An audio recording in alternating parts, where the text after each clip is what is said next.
este caso, en este gráfico, pueden ver claramente cómo la enfermedad es más segmentaria, parchada, y así la enfermedad de Crohn puede afectar cualquier lugar del tubo digestivo, desde la boca hasta el ano, pero de manera salteada, segmentaria, parchada, no continua.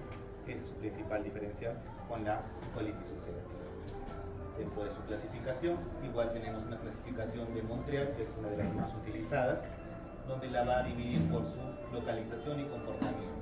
Además, le añade un subtipo por la edad para la presentación pediátrica, pero bueno, eso no nos interesa mucho ahora. En lo que es localización y comportamiento, tenemos la localización ileal, que es la más común, la presentación colónica, que es la que puede confundirse con una colitis ulcerativa, la ileocolónica, que en nuestro medio es la más común de presentación, donde nos ponen problemas con la tuberculosis, y bueno, la enfermedad superior aislada, que es del tubo superior, que no es muy común en la tópica. En lo que tiene que ver el comportamiento, es una enfermedad que puede presentarse solo de manera inflamatoria, es decir, con procesos tipo diarreicos sanguinolentos, estenosante, generando estenosis por ángulos obstructivos, penetrante, que es la forma fistulizante de esta enfermedad, y se le coloca una CAPI-TP cuando tiene un compromiso perianal, porque varía mucho el pronóstico y tratamiento de la enfermedad de Crohn si tiene un compromiso perianal extenso. Entonces, ya que puede afectar cualquier segmento desde la boca hasta el ano, sus manifestaciones clínicas van a depender del segmento que esté afectado. Comenzando con la más común, más que tenemos en nuestro medio, que es la presentación ileocolónica. La forma de presentación es de un síndrome doloroso abdominal crónico de cuadrante inferior derecho, que puede o no estar asociado a diarreas, y que en su evolución puede llegar a formar incluso una masa, ya que esta es una inflamación transmural.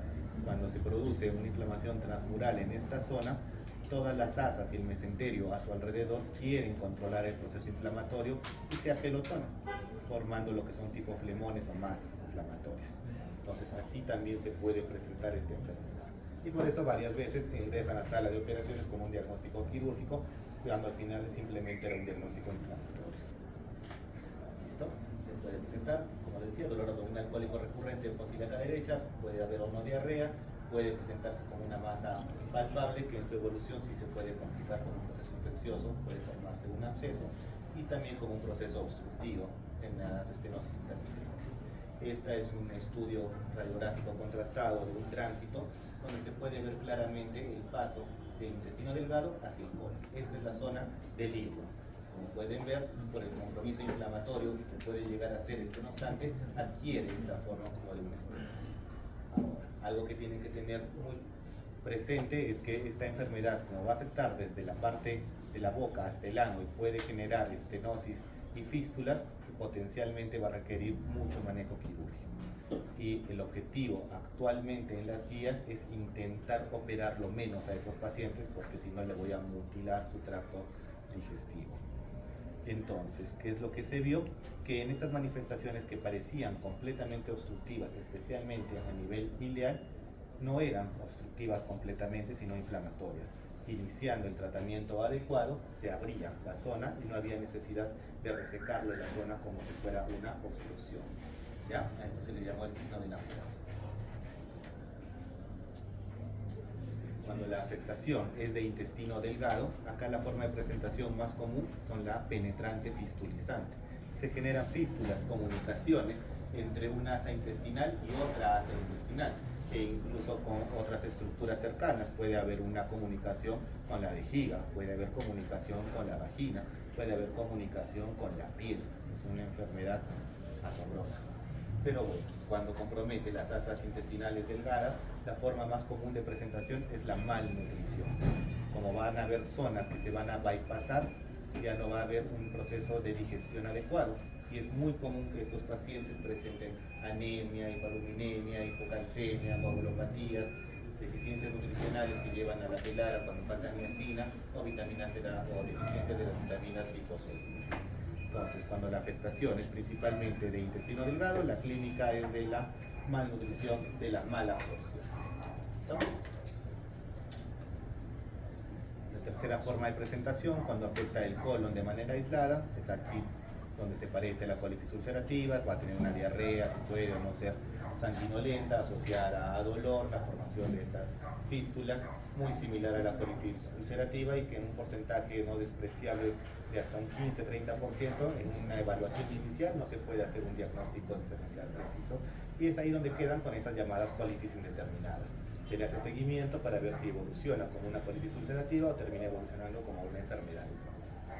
Y el compromiso superior, el gastroduodenal, no es común en la población adulta, es más de la población pediátrica, pero puede haber esta presentación de fístulas, una fístula a nivel del duodeno que esté comunicando con una área colónica, por ejemplo. Dentro de los exámenes auxiliares, los mismos de la colitis ulcerativa, todos los biomarcadores inflamatorios son inespecíficos, y también acá tenemos la calprotectina fecal. Solo que aquí tenemos que tener una consideración bastante importante. La calprotectina fecal, cuando se estudió, fue en el contexto de colitis ulcerativa. Sus valores están validados para colitis ulcerativa porque es una inflamación que está al alcance de la formación de la deposición. Ahí se está formando las heces, en todo el lugar donde está generándose el proceso inflamatorio. En cambio, en la enfermedad de Crohn, como puede afectar zonas que no están cerca a la zona de formación de la deposición, como intestino delgado, como tracto superior o como el ilion de manera aislada, puede que estos valores de calprotectina fecal no lleguen a elevarse a nivel de las heces, y muchas veces se solicita, salen negativos y se descarta la posibilidad de la enfermedad, cuando no es así.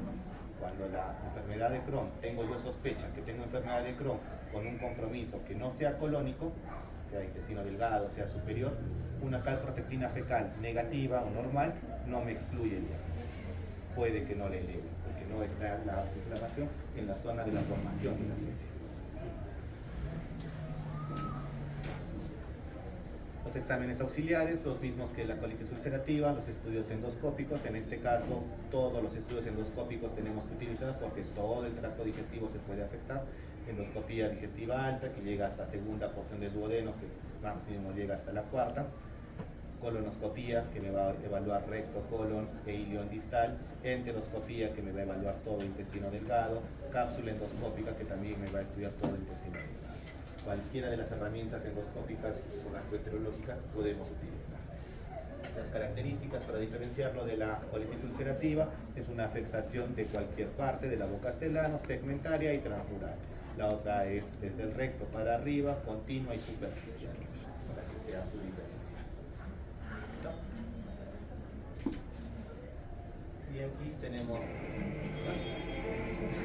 también otro video de una enfermedad de Crohn. Si recuerdan el video de la colitis ulcerativa, el compromiso era continuo, todo estaba lleno de heridas.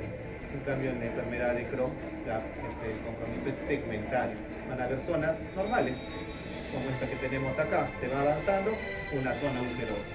Así es la enfermedad de Crohn.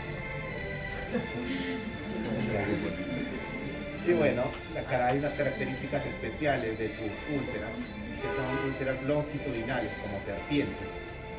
A diferencia de la TBC, que es con la que le decía que tiene un diferencial bastante difícil, donde sus úlceras son circunferenciales, ¿ya? Por lo menos para nuestro medio, eso nos ayuda mucho. Acá tenemos que está ingresando a la zona del ilio, y ahí tenemos la afectación iliocolónica de nuestra enfermedad. Para que despierte. Sí, muy bien. Entonces, al igual que en la colitis ulcerativa, ya tengo mi clínica, dependiendo del lugar donde sospeche que está activa la enfermedad. Tengo mi examen biomarcador, que lo voy a tener que saber interpretar adecuadamente, que es la calprotectina. Tengo mi estudio endoscópico, al cual yo voy a acceder a tomar biopsias. En estas biopsias, el hallazgo típico es el granuloma. Pero lo malo es que esta es una enfermedad transmural de compromiso profundo. Entonces, estos granulomas tienden a formarse en la parte más profunda de la pared. Las biopsias que usualmente se toman, como han visto en su rotación, son superficiales. Entonces, en muchos casos no se llega a acceder a estos granulomas. Solo se llega a encontrar en el 25% de los casos según la literatura en las biopsias. Ya cuando sacan el segmento afectado, ahí lo van a encontrar en un espécimen quirúrgico. Pero en la biopsia solo en el 25%. Entonces, una biopsia con ausencia de granulomas en un contexto de enfermedad de Crohn probable no me lo descarta. ¿Ya? Tienen que recordar eso también. Bueno, la diferencia con la TB es que es no caseificante, ¿no? Eso es diferente. Bueno, otros exámenes auxiliares que se pueden utilizar en esta enfermedad son las imágenes. A diferencia de la colitis ulcerativa, donde estoy al alcance con la colonoscopía de ver directamente la mucosa, acá, si es que yo tengo una afectación de intestino delgado, es mucho más difícil. La cápsula endoscópica, si la han podido ver algunos en sus rotaciones o conocen de ella, es un dispositivo que se traga o bueno, se coloca a nivel del estómago y va avanzando tomando fotos por todo el intestino delgado. Esta enfermedad tiene un comportamiento que puede ser obstructivo estenosal. Entonces, si la cápsula se queda atracada, tengo que operar al paciente para poder recuperar mi cápsula. Por esas limitaciones para hacer estudios de ese tipo en estos pacientes, es que comenzaron a mejorar los exámenes no invasivos. Tomografía, resonancia y ecografía, incluso como vamos a ver. Estos estudios imagenológicos son muy importantes para el estudio del intestino medio. Los protocolos son muy especiales, se piden como enterotomografías o enteroresonancias que tienen una preparación especial, una reconstrucción especial. No todos los equipos son capaces de realizar este tipo de estudios. Pero si yo tengo sospecha de compromiso de intestino delgado en la enfermedad de Crohn, lo ideal es comenzar el estudio con un examen imagenológico como este. Porque puede encontrar cosas como esta, como ejemplo acá en estas flechitas, es una fístula de un asa intestinal a otra asa intestinal. Si me metiera con el equipo de enteroscopía, probablemente ni vería el huequito, o me metería por acá y pensaría que estoy siguiendo el camino normal. La cápsula también puede meterse por este huequito y creer que está siguiendo el camino normal. En cambio, en esta imagen transversal se puede evidenciar muy fácilmente que es una comunicación anormal entre un asa y otra. Y bueno, el día de ayer les dije que el peor enemigo de la ecografía es el aire. Entonces, ¿cómo es posible que se pueda plantear ecografía para estudio de una enfermedad intestinal? Esto lo han validado en Europa. A nivel del ilion, normalmente cuando uno hace una ecografía de la fosa ilíaca derecha y el ilion no es visible, no se puede ver el asa iliar. Pero en este proceso inflamatorio, como es tan severo, la pared se edematiza tanto que se logra ver en ecografía. Entonces la ecografía de esa zona es la que se está intentando validar como un marcador de actividad de la enfermedad, pero recordar siempre que la ecografía es un estudio operador dependiente y bueno, es mucho más confiable tener imágenes transversales como la enterotomografía, enteroresonancia. Pero a futuro, ya que no es posible acceder en muchas ocasiones a estudios tipo tomografía, resonancia, pero si no hay ecografía, se está validando este tipo de evaluación de Muy bien, y las complicaciones, esta enfermedad es transmural, es mucho más probable que produzca perforaciones y fístulas. Lo bueno es que es tan rápida la formación del camino que termina generando mucho más comúnmente fístulas que perforaciones, lo bueno para los pacientes, ¿ya? La perforación es rara porque generalmente ya se forma antes la fístula que llegó hasta otro órgano antes de que se libere todo el contenido hacia la cavidad abdominal. Se pueden formar abscesos, tanto intraabdominales como pélvicos, pueden presentar complicaciones por la estenosis tipo obstrucción. Por eso les dije que es una enfermedad que tiene un potencial de complicaciones quirúrgicas muy altas y el objetivo es operarlos lo menos posible, porque si no voy a terminar cortándole cada año una parte del tubo digestivo. Ahora, lo divertido, en el diagnóstico diferencial entra todo. Cualquier cosa puede parecer una enfermedad inflamatoria intestinal. El diagnóstico diferencial, si se presenta como una colitis disentérica, una gastroenterocolitis disentérica, tengo que hacer un diferencial con procesos bacterianos, con micobacterias como la tuberculosis, procesos parasitarios como las amebas, procesos virales como el citomegalovirus, presentación de hongos y causas incluso no infecciosas, como puede ser la apendicitis. En el diferencial del dolor abdominal de la fosa ilíaca derecha, podemos tener también otras enfermedades como los cánceres, una masa que le aparezca a un paciente a nivel abdominal, tengo que hacer mi diferencial que sea un cáncer, un tumor, o una reacción a algún fármaco, como puede ser las colitis inducidas por iversartán últimamente. Muy bien. ¿Otro alcancito quieren? ¿O quieren continuar? Continuamos. Sígale. ¿Sí? ¿Están despiertos? Ya. Oye, entonces ya, con eso terminamos lo que es la enfermedad de Crohn, la parte clínica de la enfermedad de Crohn. Para que recuerden, mi sospecha clínica es mucho más variable que en la colitis ulcerativa, donde tiene solo dos tipos de presentación, ¿no? O como una proctitis o ya como una colitis con su diarrea disentérica.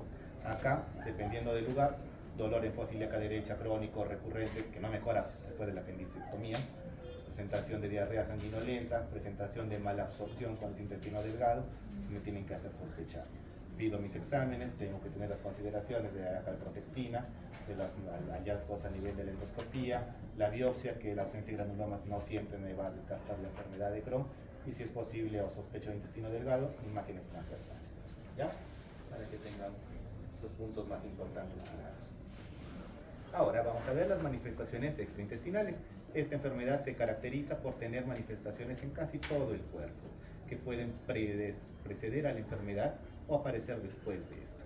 Y lo más interesante es que hay algunas manifestaciones que dependen de la actividad de la enfermedad inflamatoria intestinal y otras que tienen un curso totalmente independiente. Y eso es lo que tienen que recordar para su examen. ¿Ya?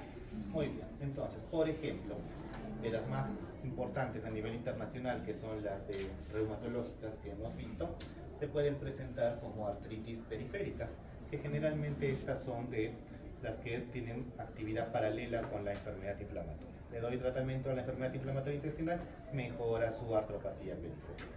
A diferencia de cuando el compromiso es a nivel de las articulaciones centrales.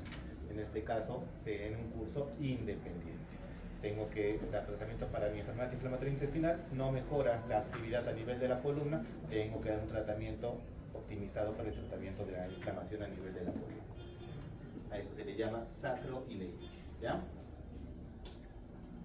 Dentro de las dermatológicas, que son las más comunes en nuestra población, hay algunas igual que tienen relación directa con la actividad de la enfermedad inflamatoria intestinal y otras que son de actividad independiente.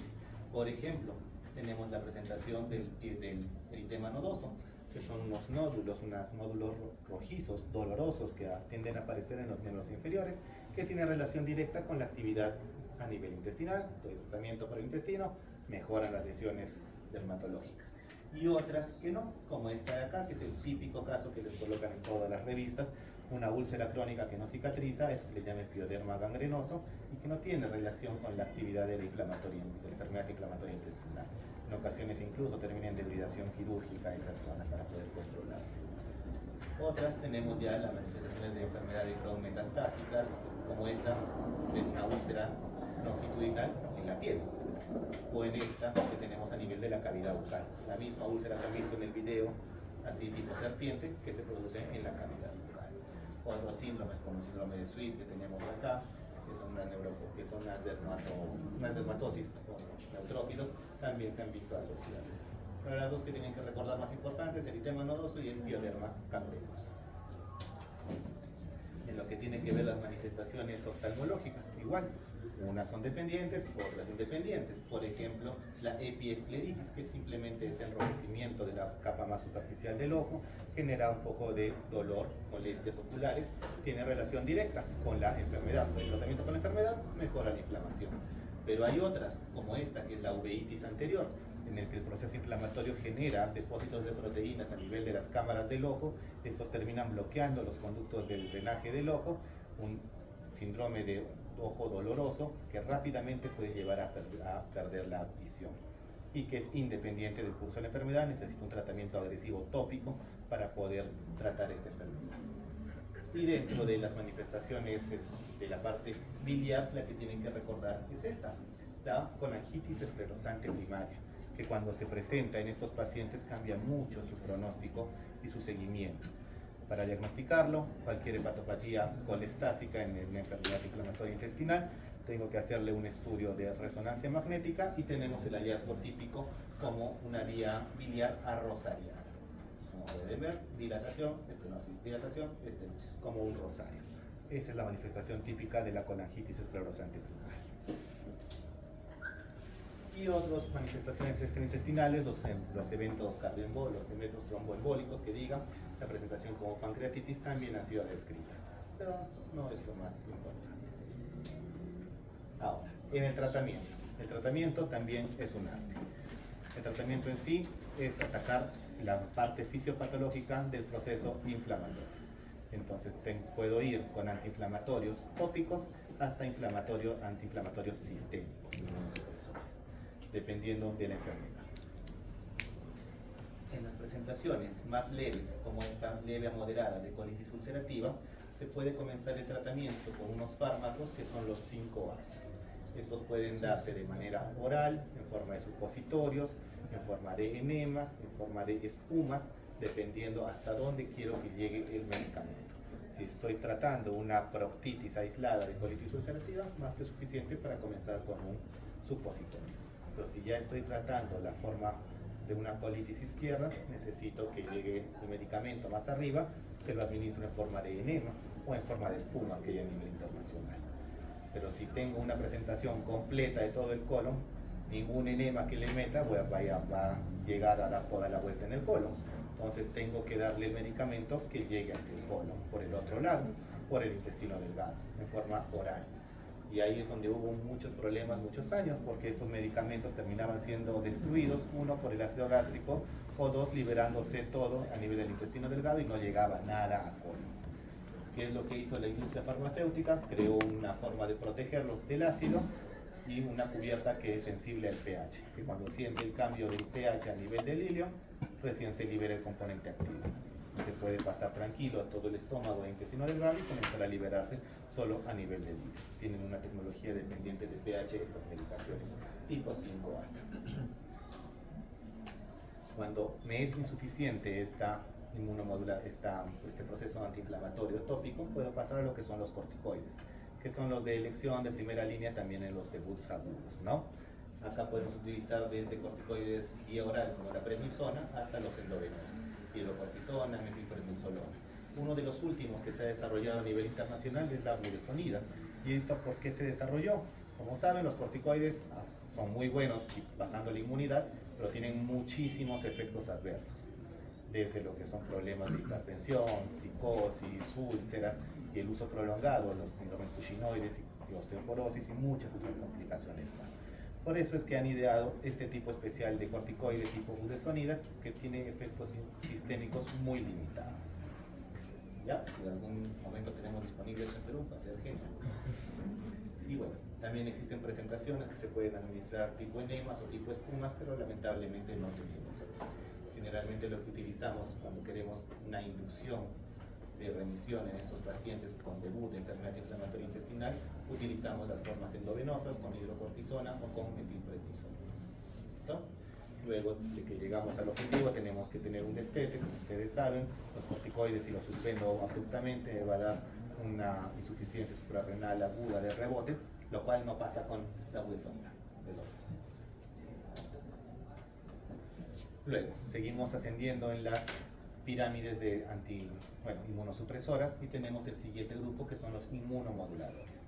Estos son muy buenos, no tienen mucho efecto sistémico como lo son los corticoides, azatioprina, mercaptopurina, metotrexato. El problema es que demoran 1 a 2 semanas en llegar a sus objetivos de inmunosupresión. Entonces, si yo tengo un paciente con un debut agudo que se está desangrando con diarreas, no voy a esperar 1 a 2 semanas a que el inmunomodulador comience a hacer el efecto significativo sobre la inmunidad.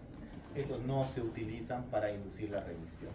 Se acompañan cuando ya he logrado una remisión y tengo que poner al paciente en un esquema de inmunosupresión crónica como ahorradores, para no tener que utilizar dosis muy altas de los otros medicamentos, generalmente los biológicos. Y que también se ha visto algo muy importante con estos fármacos, es que evitan que se formen anticuerpos contra el tratamiento biológico, que es uno de los mecanismos por los que tiende a fallar, por ejemplo, el infliximab, que es el que tenemos disponible en nuestro medio. Ahora sí, pasamos a los que son el boom a nivel internacional, que son los biológicos. Aquí tenemos a la cabeza todos los anti-TNFs, comenzando con el infliximab, que tiene la característica de ser quimérico. ¿Qué significa que es quimérico? Que tiene componentes que no son humanos. Y por culpa de esos componentes que no son humanos, sino son de animales, es que el sistema inmune lo reconoce como algo extraño. Si es algo extraño, lo tengo que destruir. ¿Y cómo lo destruyo? Con anticuerpos. Entonces los pacientes tienden a formar anticuerpos contra el infliximab y por lo tanto pierde efectividad a largo plazo. Se vio en los estudios que si yo utilizaba dosis menores, no se formaban anticuerpos. Pero el problema era que si le bajaba la dosis, volvía a recaer la enfermedad. Entonces si lo combino con un inmunomodulador, puedo utilizar dosis bajas y el inmunomodulador me ayuda a mantener la respuesta inmune adecuada. Entonces ese es el mecanismo por el cual, por ejemplo, asociamos cuando tenemos que pasar a un tratamiento de mantenimiento después de que ya logré la remisión con el corticoide, puede utilizar este biológico a dosis bajas, es difícil acceso, es caro, tengo que ahorrarlo, asociado a un inmunomodulador que es de muy fácil acceso. Conforme hemos visto la parte fisiopatológica, han visto que hay diferentes pasos sobre los que podemos actuar con los medicamentos. Los originales, como les decía, sobre la parte final de la cascada inflamatoria, sobre la producción de factor de necrosis tumoral, fueron los primeros que se descubrieron, ¿no? Infliximab, adalimumab, certolizumab, anti-TNFs, todos. ¿Cuál ha sido la diferencia en su evolución? Que comenzaron siendo quiméricos, es decir, con componentes animales, y los últimos ya son humanizados completamente. Entonces ya no tienen ese riesgo potencial de formación de anticuerpos que destruyen el medicamento. Pero también son mucho más caros, ¿no? Mucho más difícil acceso. Otra de las vías que se puede utilizar con el tratamiento biológico es contra esta integrina A4B7, que es la integrina que se encarga del reclutamiento de las células inmunes a la lámina propia. Podemos bloquear esa integrina. Otra es el ustekinumab, que se encarga de bloquear la interleucin 12-23, que es la que se encarga de la diferenciación inicial de estos patrones de linfocitos T-helper-1, T-helper-2 aberrante y T-helper-17. Como les decía, hasta ahí hemos llegado en la cascada de conocimiento fisiopatológico y esquemas de tratamiento. Otros fármacos que han venido, estos medicamentos, como pueden ver acá, en sus orígenes, bueno, actualmente la mayoría son subcutáneos y endovenosos. Entonces los pacientes tienen que estar acudiendo regularmente a lugares hospitalarios para poder administrarse sus medicaciones, lo cual también limita su acceso. ¿Quién se está mosqueando? Ya se fue. Sobreviviste. Muy bien. Entonces, es por eso que se han generado medicamentos vía oral, a los que se les llama moléculas pequeñas, que también actúan sobre la cascada inflamatoria, como este tofacitinib, que es un anti-JAK, una antitirosinquinasa. El problema es que lo comenzaron a dar y las personas comenzaron a morirse de infartos. ¿Ya? Entonces, este medicamento tiene una contraindicación en pacientes cardíacos. Y el osanimod, que es un regulador de esta esfingosina, que es la S1P1, que también se encarga en el transporte, pero de los linfocitos iniciales, no del reclutamiento de las células inflamatorias finales. Aún están recién integrándose dentro de los esquemas. Lo básico actualmente es, si tengo un debut, entrar en un régimen de inmunosupresión rápida y profunda. En nuestro medio lo hacemos con corticoides, pero a nivel internacional también se puede utilizar desde la primera línea los biológicos. Una vez que logro la remisión de mi paciente y ya tengo que tenerlo en mantenimiento, quito corticoides. El corticoide no se usa para mantenimiento porque sus efectos adversos son muchísimos, y lo paso ya a un biológico de mantenimiento a dosis bajas asociado a un inmunomodulador. Y si no puedo tener acceso al biológico, como en nuestro medio, a veces en el ministerio, solo los manejamos con inmunomoduladores. ¿Está? Muy bien. Y eso es de la parte del tratamiento médico. Al igual que su diagnóstico, también es un arte su tratamiento, saber en qué momento rotar de un tratamiento a otro. Ahora vamos al tratamiento quirúrgico, que es lo que intentamos evitar a toda costa. Y en lo que los cirujanos también nos han dado una mano, creando técnicas quirúrgicas que no tenga que resecar segmentos del intestino.